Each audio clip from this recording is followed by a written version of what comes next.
Welcome to Kaks Bar and Podcast, Canada's first podcast bar. What that means is you can come here for food, you can come here for drinks, you can also come here and record a podcast. Come on down, we're located in downtown Calgary, Alberta in the Beltline area. See you soon.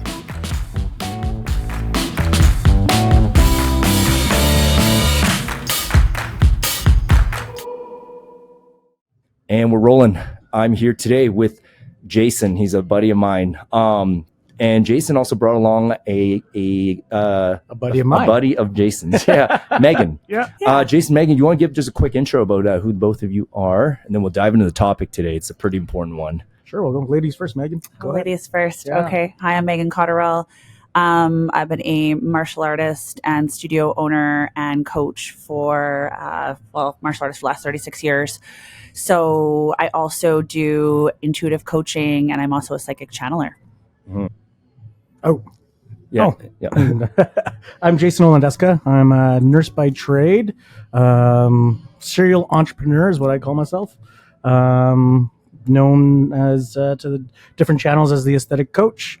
And, mental health, men's mental health is a huge thing for me. So that's why I think we're here to talk about it today. Yeah. Today we are here to talk about men's mental health. I just got introduced to Maeghen, so I'm going in a little bit blind here. But Maeghen, just off the top of my head here, you're a martial artist. What martial arts do you study? 'Cause I'm a big time martial arts enthusiast. I trained my whole life too in a variety of things. I'm a huge MMA fanatic. Like when I say fanatic, I mean like I'm confident I can do Joe Rogan's job if given the chance. What martial arts do you do?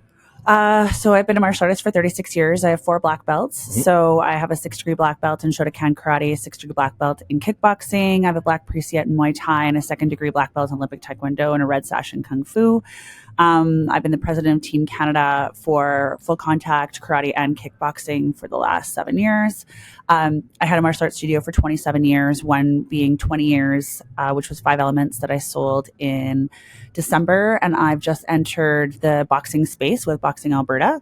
So I've been a full-time coach of multidisciplinary martial arts. I'm 11-time world champion as well. So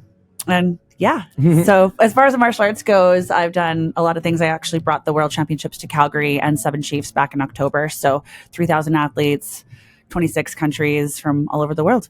Amazing stuff. I can't believe, just accolades sound like out of this world. I'm going to put all your information in the show notes, obviously, and Jason's will be as well. Sure. All the social media here. Jason, what brought Maeghen along here for the topic of men's mental health here, which is what we're talking about today? Yeah, Maeghen and I have known each other a long time, and she's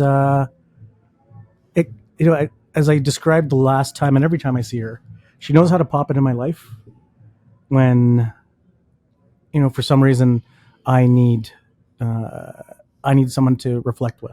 Mm-hmm. A sounding board. So, and she just does that magically. And she's a solid friend as well as solid source of resources to exactly. And you know what? With all those accolades, like my black belt comes from JCPenney, $3.99. Okay. Right? So she can if I ever get into trouble, I know who to have behind my back. Right?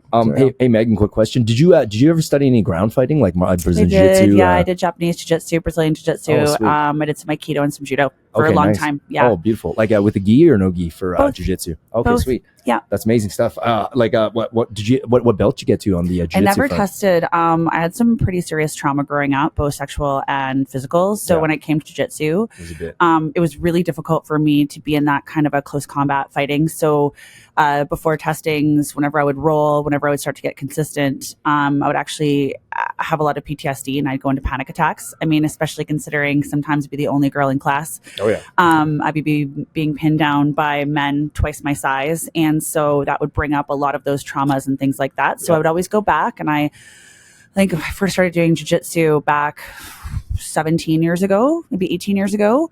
And every time I would progress, I would hit a super terrible trauma response that would make me want to have a break for a little while and go back to all my stand-up fighting, which I was really comfortable doing. I mean, distancing is important to me. Yeah. I've always gone back because it was a great source of self-defense for me. It helped me improve as an instructor.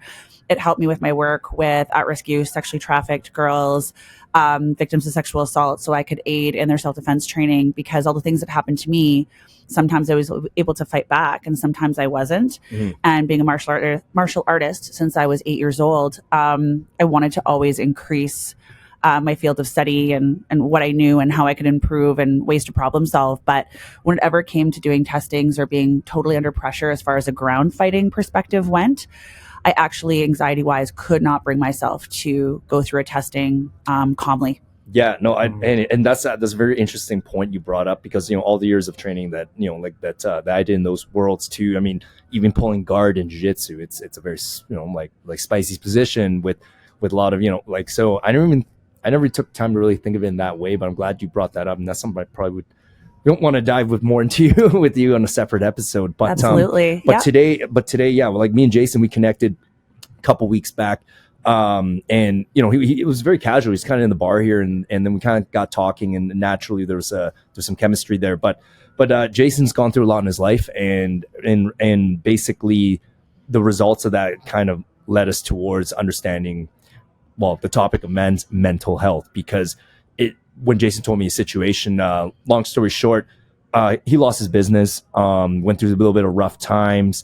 And with that, there seemed to also be a domino effect mixed in with how can I put this? It's like one thing compounded over another to essentially slowly, take away a bit of your confidence, I would imagine. And Absolutely, then, from there, it kind of, but a lot of people didn't understand how to be more empathetic to the whole thing. They just kind of looked at you, like, from the way you told the story, people in your family life to professional life to other businesses, like they just kind of looked at you more like I don't care, man, like figure it out, kind of. Yeah. And as men in this day and age, not even in this day and age, in history, men are supposed to be, I guess, for the most part, problem solving, stoic. That like you're not supposed to show weakness. You're supposed to, no matter how bad it gets, you're supposed to have a super exterior anyway. But the implications of that is that they assume you also have a super put together interior. Absolutely. But at the end of the day, the reality is we're all human. Mm-hmm. We're all human. Okay, you can only fake so much or take on so much at that point that you can take on. Yeah.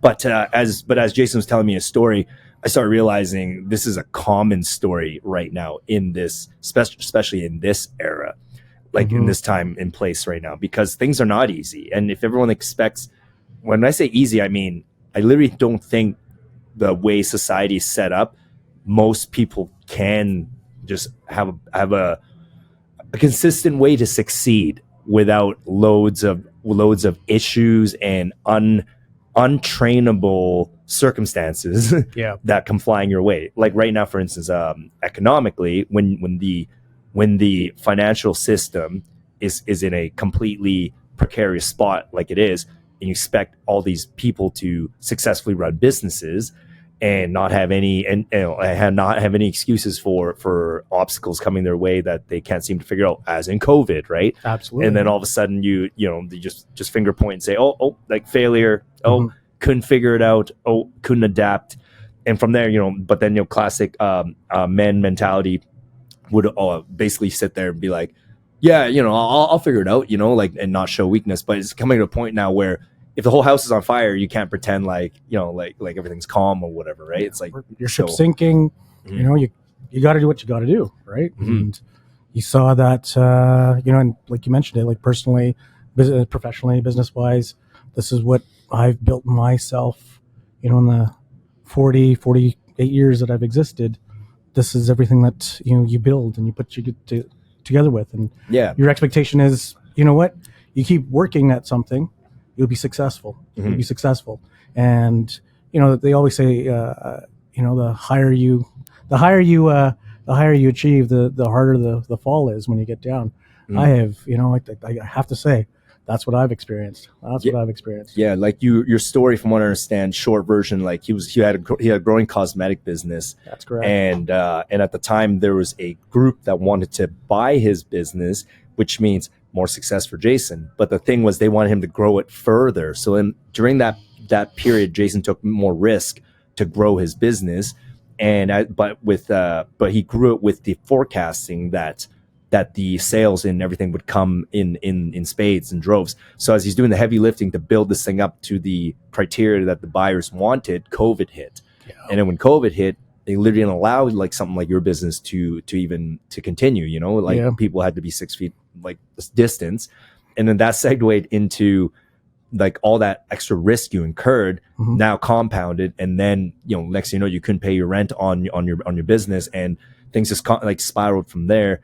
And I just feel like the you know, like the world at that time was caught in a perplexing spot, because on the one hand, you know, don't get me started on the virus, but on the thing or whatever. But I'll get started on it. But like, however, you know, at the time the understanding was this thing is hardcore, and like it trumps all priorities.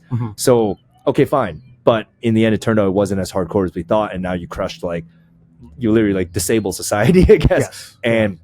And right now it's like it's this weird stupid game of haves and have-nots now. So the people who have are sitting there with less empathy than ever and just kind of like going on about their lives, and the ones who are have-nots, who literally got crushed by circumstances that are completely out of their control. There seems to be no true way to help these people back on track, nor is there a care for it. And then that compounds with the societal expectation that the men should just be taken on the chin, like, oh, I'll figure this out, you know. And what I'm trying to ask first and foremost is, what do you think is what do you think is appropriate for expectations for mentality first and foremost, as far as like actually being able to solve problems and go head on for, you know, taking on heavy challenges in life? But at what point do you think there needs to be a realistic line drawn, like, okay, like, I get it, we're supposed to be strong and go out and solve problems, but at what point is this not like realistic for the majority, or to have a chance to succeed, right? Because if it's just a small minority that can achieve this mindset, then this is a failing system anyway. Absolutely, you know, absolutely. I think, you know, where's that? I think what you're asking is, where's that limit? Or, you know, I think we just have to be, you know, all of us have to be self-aware, right? When we're talking about mindset, we're talking about awareness, self-awareness. We have to know where our boundaries are at the end of the day. And some of us we talk a lot about resiliency and mental health. Some of us have a lot of resiliency, right? But resiliency still has a limit with everybody. And I think, as, you know, a serial entrepreneur, and knowing that I can take this much risk and be okay with it.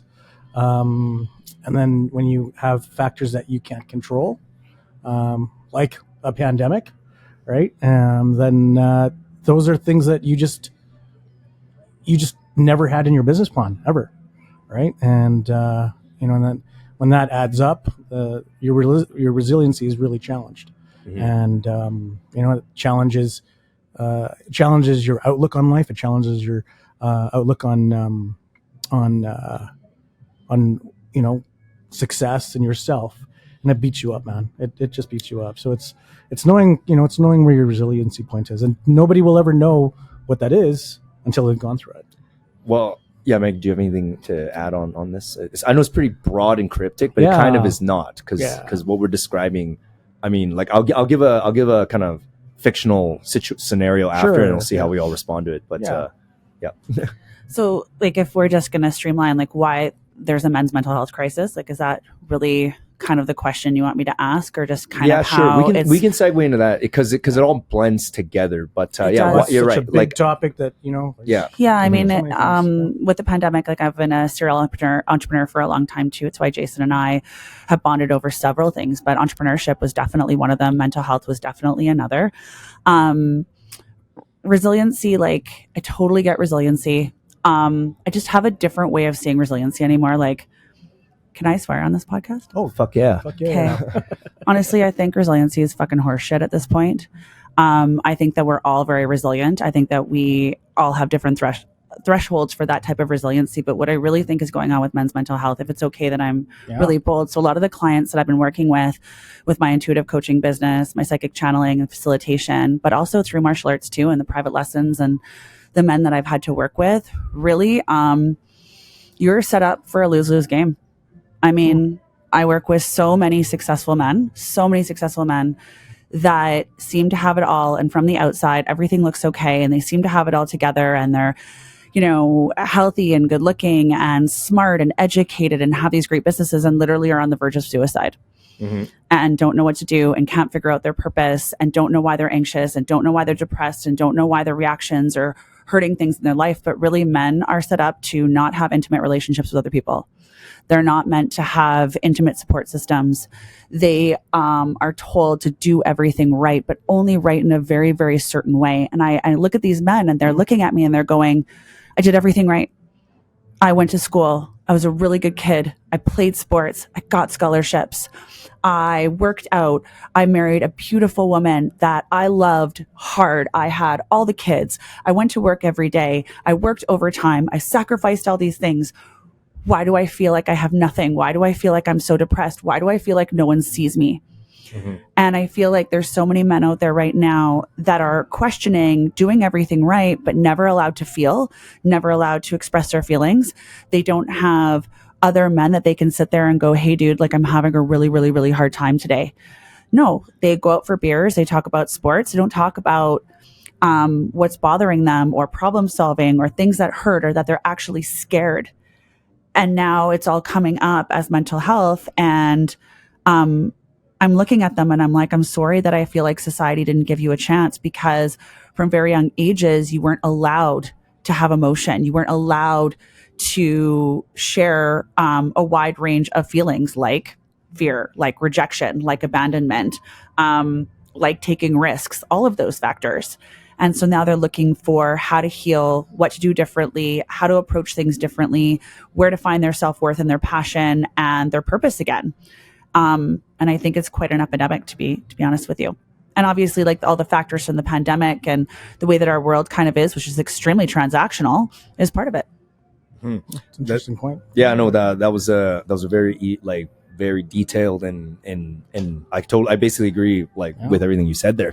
Right now, it's like, I guess that segues back to what I was asking with Jason, was like, because think of it this way. So bear with me on this. Okay, so if we were in more primitive times, okay, so we're in a tribe, all right, like there's no economy, there's no nothing. It's very simple. It's like, hey, like we're in a group together right now. It's like, hey, we're hungry, so we got to figure out how to eat right now. So we see like a deer running around there. We're like, hey, we got to figure out as a group how to hunt this deer down and bring it back to camp and like skin it or whatever. It's like, so there it's like, okay, say we're tracking this deer or whatever, and it's just like, it's just, this thing's so elusive, and then now like say the tribe had 5 of us, I don't know, but like 3 now are starting to give up because they're saying, man, I'm tired. I'm also like, I don't think we can do this, or like I'm like on the verge of starving myself. Like I have no more energy left, or like, oh man, like my one spirit, I just broke it. And it's like, like these circumstances are starting to pile up, and then you'll have like, and then say the men gather together or whatever in this tribe, and they're like, hey, let's first and foremost, like, are we quitting on this or not? Like are we just gonna starve, or do we try to find like a different food source? Like I'm trying to literally think this through, like, because, and then this is where the mental health thing might start to rise. Like the two who are still having some energy and who still have like some resiliency to go handle this hunt, right? But as an example, maybe these two were perfectly fed going into this hunt. Like they had like loads of food. Maybe they had little bag full of rations and stuff. And like, so they're sitting here saying to the other 3, like, yeah, man, you guys are being weak. You guys aren't keeping up. Like, it's like, we need all 5 of us to, corner this deer to like track it down. And then the other 2 are like, can't believe these guys are having a mental health breakdown in the middle of this really important like situation. But these other 3 don't realize the other 2 had these other resources. Like, as an example, like that, like, that's kind of like the analogy I'm starting to notice. Like, like there's this expectation even amongst men to like, hey man, don't be a pussy. Like go get this, figure this out, But then that same guy who's saying that, when you really stare a bit closer, I'm like, man, you literally have like 4 safety nets like underneath, and like you have some secret like business connection here or whatever, and you're putting your exact circumstances projecting it onto the rest and assuming that they're not tough enough to hang with you or whatever. And so like I've noticed that there's this massive like secrecy amongst each person's situations and how many variables there are to go into handling these exact scenarios and problems. But then to make matters worse, like going back to this example of the tribe, say back at camp now, you got the family and you got everyone else. Like they're not actually privy to what's going on out in the hunt, right? Yeah. They're just back here being like, oh man, like I can't believe my husband is having mental health issues. Like I can't believe he's not toughening it out for the family or whatever. Or like, oh my God, he's weak because he's breaking. Like, so with that exact example, I'm kind of like trying to explain, like through my eye of the world right now. I'm seeing, I'm like, there's so many of these like real life. This analogy is applicable to real life. Like we have this blanket expectation thrown down on a big group of people that have all these varying circumstances that, you know, like, so it's not even about your threshold. Like Michael Jordan was the best basketball player ever, and you know, apparently he overcame all this resiliency. But don't tell me who knows how it would have been if behind the scenes, like I don't know, maybe in his area, I don't know, maybe the racism was 10 times worse than what he said, or maybe his dad died earlier or whatever. I mean, like, there's just endless variables in everyone's life that will play a role into the outcome and the efficiency of like your output on things and your ability to keep your mind together as it were. So right now I'm like, there needs to be more awareness straight up about like everyone has these different circumstances. So you can't put a blanket expectation on all these people to have this extreme super resiliency when it more than likely can't, it probably won't happen like that. Now there are outliers, don't get me wrong, those usually rise up to be the leaders that we look up to, but the majority are not outliers. And right now I feel like that society has this metric that is just it's unapplicable to, I would say, 95% of men. You know, and I think Maeghen touched on it as well. Like we're in a no-win situation, right? As guys, right? You know, as guys, because we're not supposed to feel, we're not supposed to, you know, we're supposed to go on, right? But you know, as guys, and you know, to your analogy, two guys had resources, right? They had rations, and the other guys didn't, right? Us that's just guys, an example. But that's, one could be the real deal. He could be that superstar that has some kind of internal drive. But also, there is a serious lack of compassion for men and each other. Big time. I've noticed that there is no desire to look to another man and have some understanding and have some compassion and have some patience, saying, I have more rations than you have right now. I'd like to share with you. Like, there's times I remember that I was down and I don't want you to have to feel that way. And they're too scared to do that. They're too scared to show weakness. They're too scared to be vulnerable. And again, like this topic is very, very grandiose. I have a feeling we'll probably need to do a couple more episodes on this and explore the topic. But Maeghen, you just gave me a thought bubble here. But maybe, and again, Jason, you'll have to chime in here. But you mentioned that compassion thing. But there is something about the competitiveness of men. Like, we don't at a nature level. It's like we actually don't want the other one to succeed. We don't want. So we're kind of our own problem in that sense, because like if like they don't look at it as compassion, they look at it as like sweet, like I can take what he has now, like if I can just break him a bit more. And you see in the animal world, especially, like, because if we did evolve from animals, like maybe like it's like then there could be genetic, like, just in there where there is this like hierarchy of priority. It's like self-preserve, share if you can, bond with someone who also can help. The strongest survive. Yeah, like right? it's really like Darwinism, right? Yeah. But the compassion thing, it's like we've all, I don't know if everyone like we've all had, you know, like love from a parent, or maybe, or if it was not a parent, like, you know, hopefully there's someone who was able to give you like genuine love and care as a child. Absolutely. And like, and that feeling though, it's like I do admit, it's like if we're able to keep that in our whole life, I really think that's like way more healthy. Yeah. Sorry, and we're back. Sorry, there was the room had to be, someone had to come in for a second there, but just pick up where we left off. Like men are also like, you know, we have to take accountability for our nature too, because it might be rooted in us not to truly want to be compassionate as we get older and become like a full functioning adult that has ambitions and goals, because I don't like they, it's tricky because like I do think men they do know how to be friends if no one's trying to take from one another.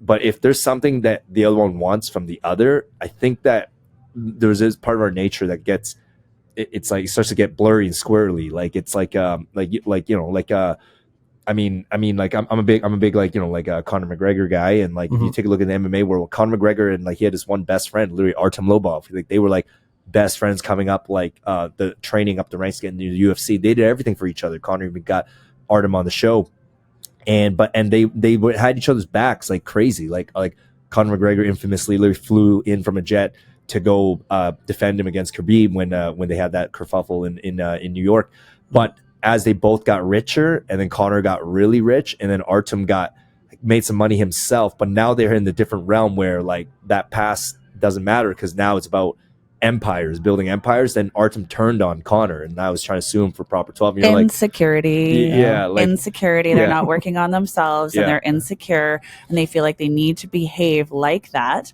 But if it's okay if I jump in for just a second. Absolutely. Yeah. When you were talking about, say, a tribe, for example, that was a sense of community.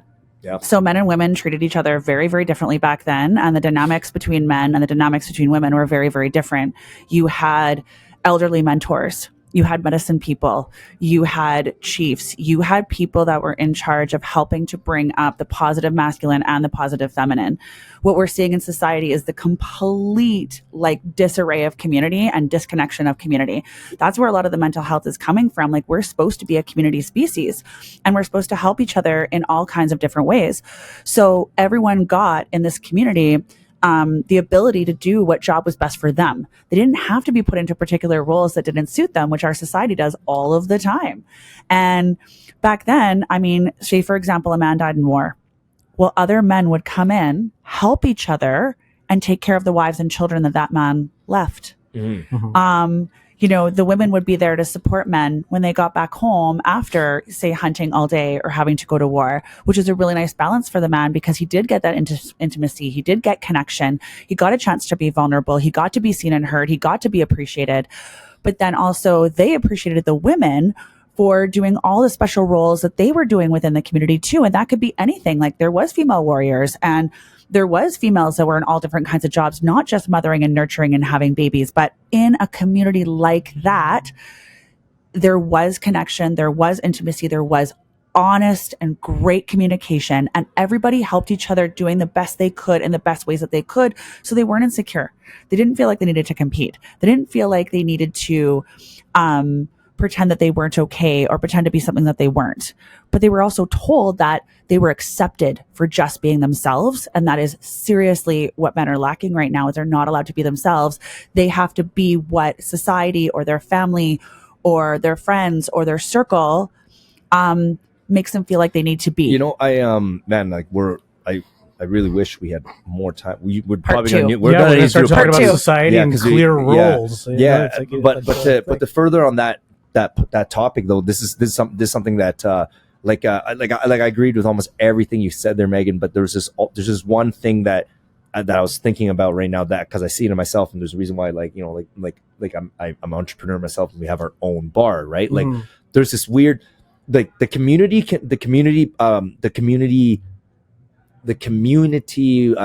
way of life, okay, is a beautiful thing. Like I played on sports teams where, man, like it was the greatest because like you love your bros and like you're competing with each other, you're trying to win, and like that bonding is like spectacular. And and then but every now and then, like I don't know, like just maybe it's not a man thing or woman thing, but maybe it's a human nature thing, but it's more prevalent in men. But there's always that one that starts to want more, right? And when he wants more, that ambition starts to make it so that he's like, well, I can't get to that goal without raising the entire culture, if you will. Like it's like because like in order for me to like it's no different than like back in the day, you got like Genghis Khan like rolling around. Like if he stayed in his territory and just say, hey guys, we conquered enough, we have enough resources now. Let's you're the blacksmith, you're the farmer, you're the you're the warrior protector guy, you're the artist, like okay, and then the women all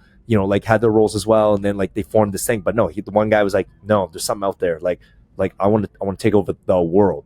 Then all of a sudden he tells everyone like, hey, in order for us to take over the world, everyone needs to be able to ride horseback and shoot an arrow. And all of a sudden you got the carpenter guys like, that's really not my wheelhouse. It's like, oh, like like, so you're saying you can't do that for us, all of a sudden this is like, well, no, like I don't want to. It's like, oh, you don't want to, like, like there's always that one, it stems from that one or that higher tier like alpha guy or whatever that wants to propel his own glory, that literally will cause the entire game to shift like against its will, so right now it's like in a first world country like North America, like especially like the States, like the foundation of it is individual pursuit of excellence, right? And then if everyone's pursuing that, it creates that natural competition.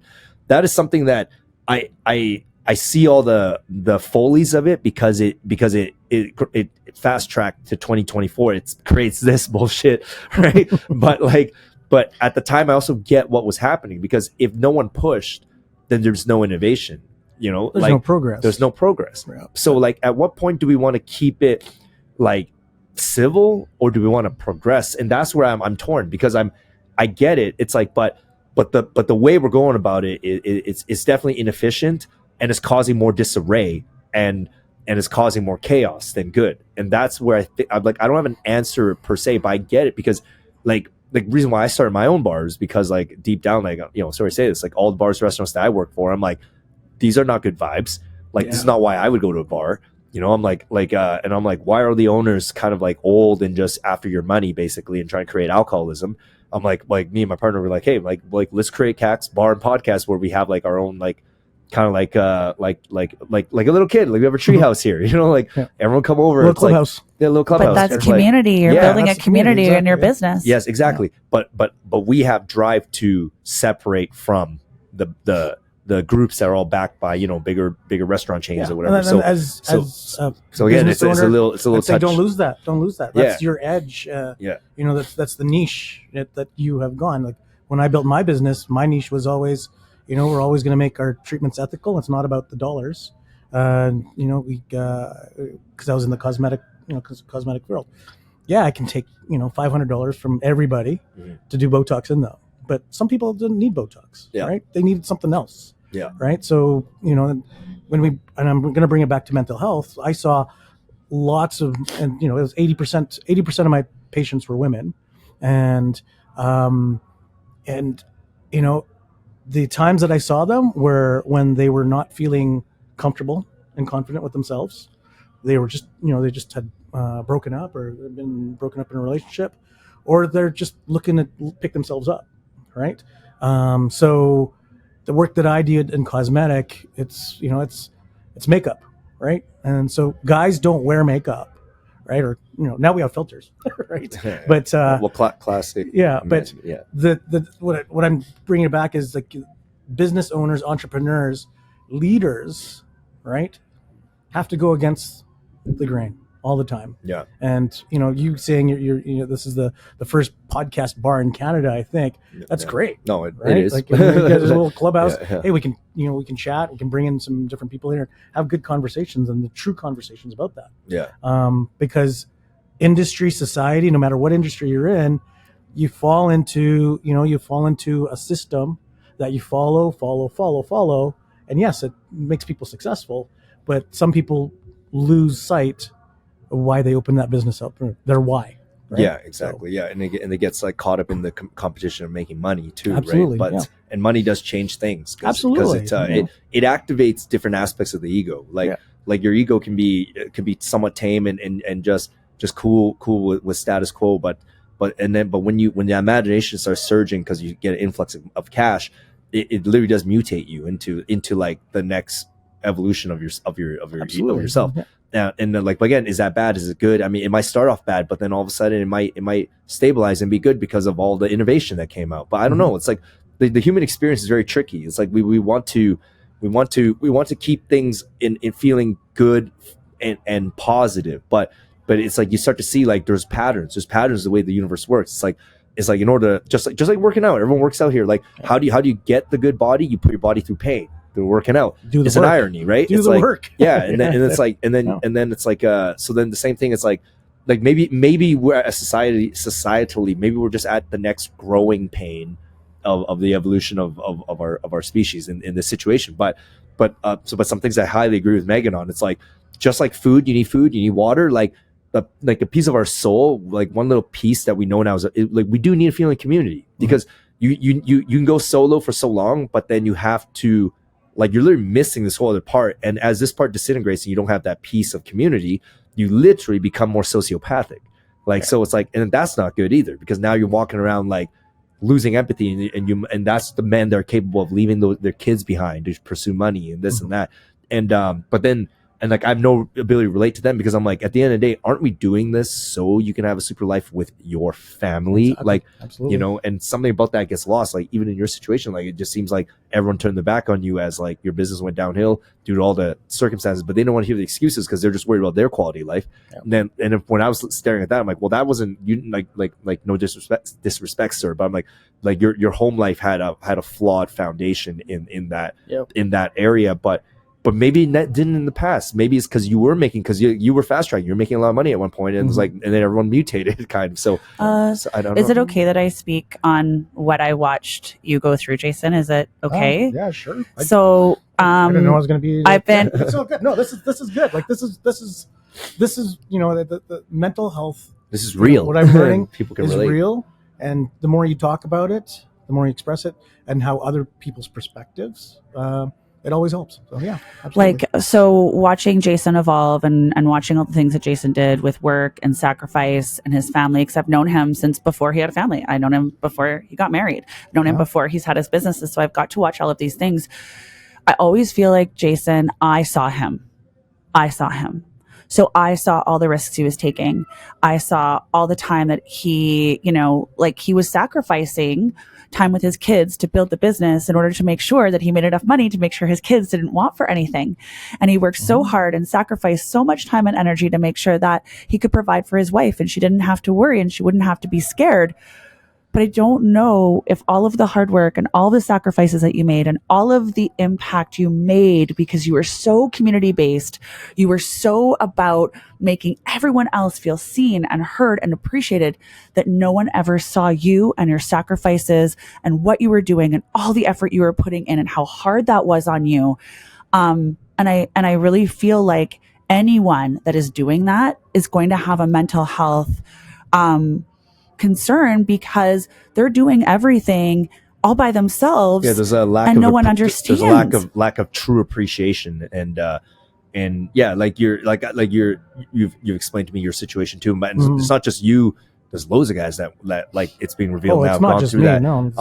And sometimes, you know, it's reversed too. Like, there's women that have gone through that, right? Yep. It's like and right now it's like, I got to. Thanks for sharing that. Yeah, like perspective. I totally agree with well, I don't know if Maeghen was saying what I'm about to say, but there was obviously a failure at the start of the expectation that was laid out, as far as like, because as you were putting in those hours, it's almost like your family took it for granted.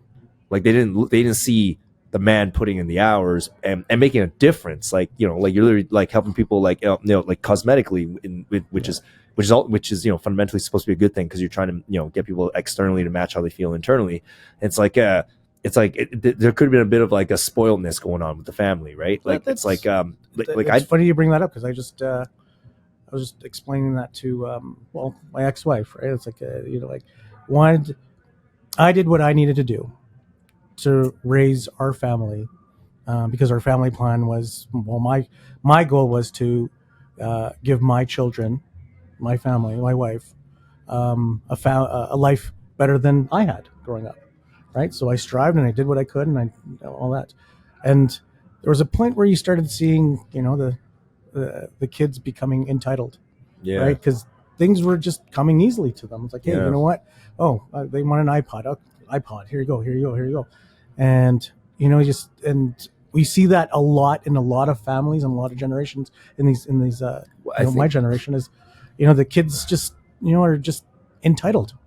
And, you know, we called them spoiled in the past, but they're now entitled. Yeah. And Right, so- that's a societal, like, issue right now. Yeah. And how do you change that? And that was a big challenge for me. Yeah, I don't have an answer to that because that's why I think Maeghen worded it very like perfectly. We're in a no-win situation. It's like the way things are trajectorying to because just even things with the body, right? Like I swear, like when I I'm 38, so it's like like I'm a 90s teenager, if you will, and like even then there wasn't as much tech back then, right? So it's like you went out and rode your bike, you went out like the use of your body like back then was there's something about that like stabilized my neurochemistry for sure, like but there's something about lack of consistent like movement and in-person bonding that's definitely creating less and less of that natural empathy.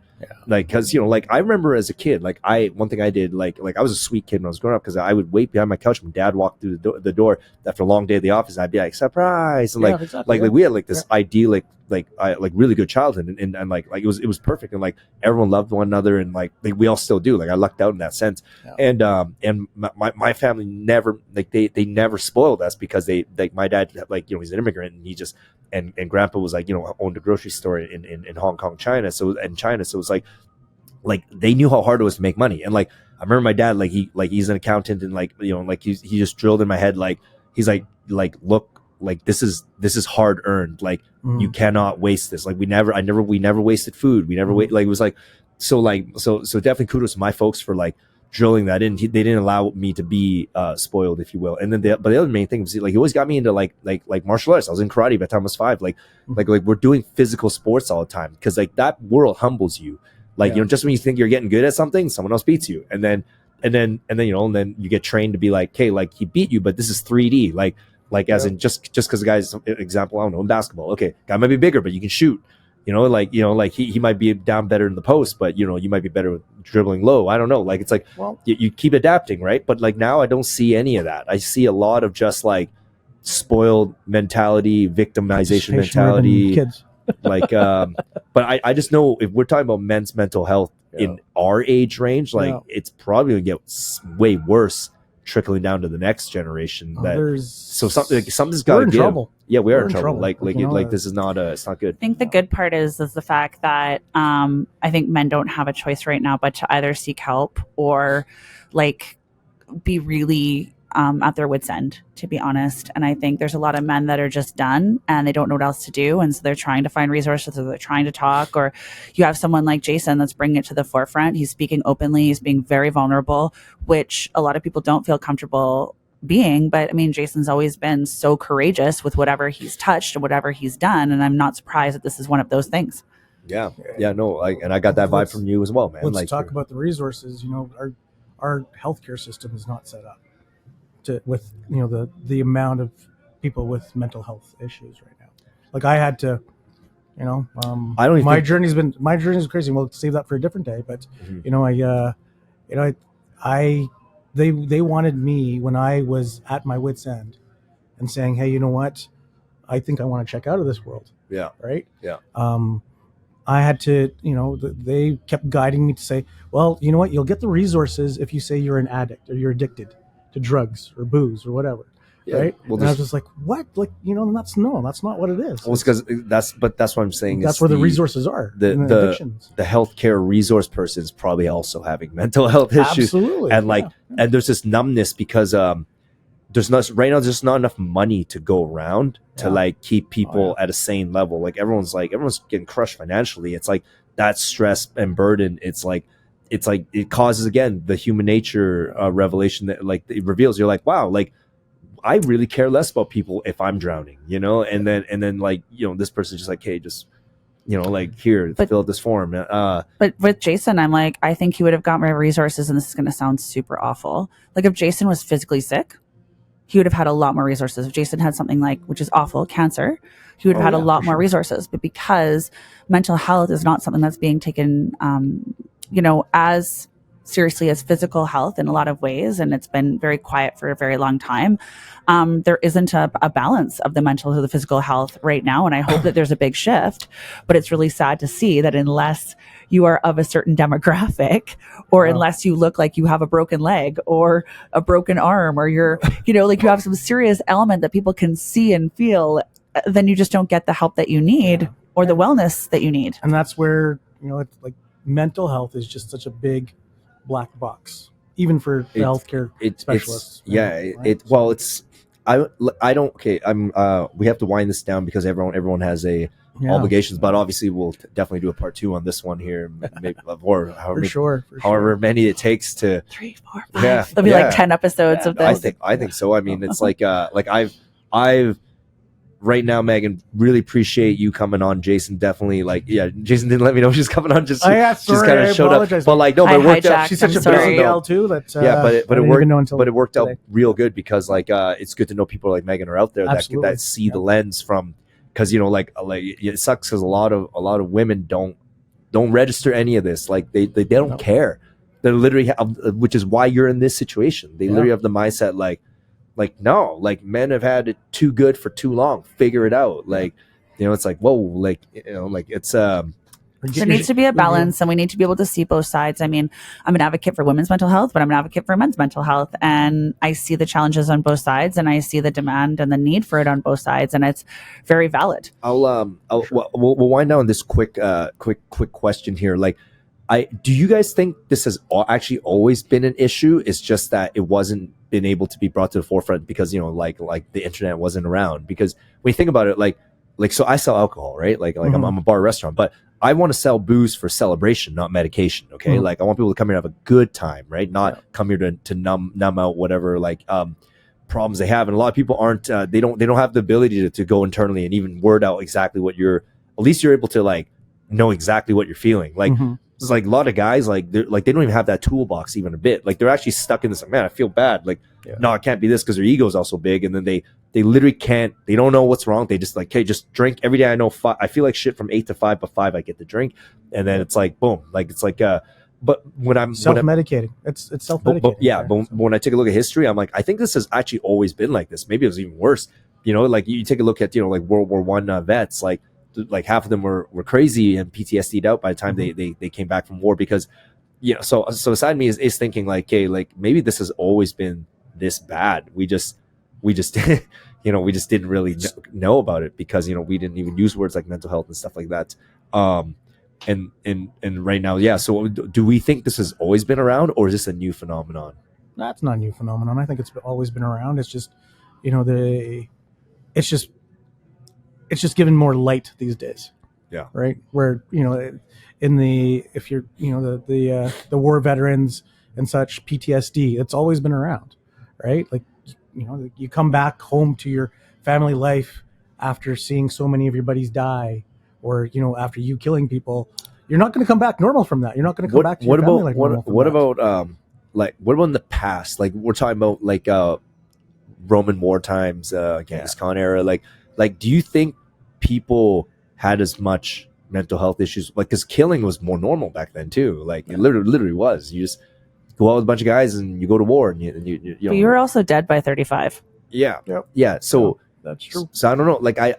I think this is such a. You started your families when you were 12. Yeah, I think this is such a crazy, complex topic too. The evolution of what we, because a lot of this is created. If it was okay to just be ruthless. This has been a lot of generational traumas repeating over and over and over and over and over, and men don't have the tools, and maybe women don't have the tools, or society doesn't have the tools because we look at everything from pre-World War I. Well, then World War I compounded into the parents of the children of World War II, and that compounded again and again and again and again, and so you just moved on and moved on and moved on and moved on, and you had to survive. And I just think that there's a lot of complex generational trauma that's led to where we are now. And you're saying the internet? Well, yeah, there's a lot of information out there, and a lot of people don't know how to, that we have to start thinking for ourselves now. There's all this stuff that's thrown at you, and, you can go to the conspiracy side of it, you can go to the science side of it, you can go to the history side of it. The one thing that remains the same is, the information is there. People experience the same feelings and same things. We just, since we're allowed to talk about it now, people just throw their opinions on there, and you're like, people need to I feel understand what's real and what's what's fake. Yeah, and I really feel like this might have happened so badly in the past too that is why like certain religious institutions came in with these rules, because they're like, if you live by the Bible, at least you're not going to have all these issues, like, because we create these gender roles and you're not going to overdo the competition thing, you're not going to underdo it, and like I feel like I think that was I think that our ancestors have gone through this enough and put their foot down too and created these like checks and balances, but again, even that has so much holes in it that people gravitated away from it because they're like, because there was no progress, because think about it, like, like if we also just kept all the gender roles the way they used to be, like, fine, maybe everything kind of has a more natural tune to it, but at the same time, like, look at all the women then that created all this cool stuff when they were able to like break the mold. So I don't know, so it is I think sometimes like, not to end on too much of a sour note, but I do think sometimes life is a no-win situation. I think it's this massive ball of no-win. No, like, this is evolution, and I think to your question has it been around all the time? It always has, and this is just like our ways of saying, the discussion has to happen, the conversations have to happen, and the people that are in a space where they think they're taking life, they're fighting life on their own. Yeah. They have to know that, they don't have to. Yeah. There's other people right beside you in your same neighborhood, in the same room that, are going through the same thing. Maybe this is just the evolution of how we fix things and how we heal and how we do better and how we support each other more. Like, maybe it has to get worse before it gets better. I mean, you're not going to do surgery unless there's something to do surgery on, and then you got to heal from that surgery. Yeah. So I like that we're at a point now where we don't want to do this anymore, and we want better for ourselves and for each other. And I like that we've gotten to the point where enough's enough, and now we're making change. And and one thing I do like notice talking about it, because like classic men would say, hey, don't talk about it, like, just take action. No, like, suck it up, buttercup. Yeah, like just talking about it, when you feel heard, you instantly feel less alone. And like when you instantly feel less alone, you actually can handle more. That's something I've noticed. So just even by talking, like, because this is a form of therapy, I guess. Oh, for sure. Like that is something that just needs to happen. I think, like, it's like maybe dudes just need to, like, hey, everything's messy out here, but like, this is the neutral zone. Whether and like, throw the competition crap out the window for a second. Like check your ego at the door and just talk for a second. Like, process it. I heard you, you heard me. Yeah. I'm trying to picture what it's like to be you. You're trying to picture what it's like to be me. And then it's like, I think like this is a step, like a podcast in this realm is like a step, I think. Like, it's good validation for people to know that, like, what they're experiencing isn't their fault, and, they're not alone. And there's more community out there than maybe what everybody thinks when they're stuck in those positions. Yeah. Okay, probably a part 2. Or 7 or 12. Everyone's information will be in the show notes here. And everyone have a good day. Bye.